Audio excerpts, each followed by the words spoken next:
ખરાબ સમયે જીવનનું એક એવું પાનું છે જે દરેકને દેખાતું નથી, પણ એ પાનામાં આપણા આસપાસમાં કોણ છે ને એ ઘણી મોટી વાત છે. જ્યારે દુનિયા પ્રશ્નો પૂછતી હતી ત્યારે જે મિત્ર ઉત્તર બનીને મારી બાજુમાં ઉભો રહ્યો ને, જ્યારે બધું છૂટી રહ્યું હતું ત્યારે એણે મારા હાથમાં પોતાનો હાથ આપીને કહ્યું હતું કે ચિંતા ના કર, તું એકલો નથી. એ મિત્ર માટે મારી અંદર એક એવી કદર છે ને જે શબ્દોમાં હું કહી શકું એમ નથી.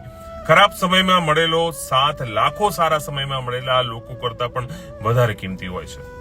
એણે મારી તાકાત પણ જોઈ, એને મારી નબળાઈ પણ જોઈ છે, પણ ક્યારેય મને છોડી દીધો નથી.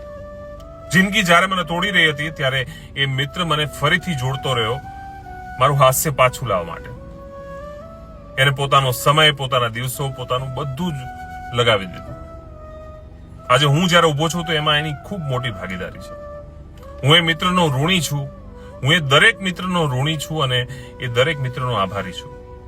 કારણ કે સાચા મિત્રો એ હોય છે કે જે ફક્ત તમારી ખુશીમાં જ નહીં, પણ સાચા મિત્રો એ છે કે જે તમારા આંસુમાં પણ તમારી સાથે હોય.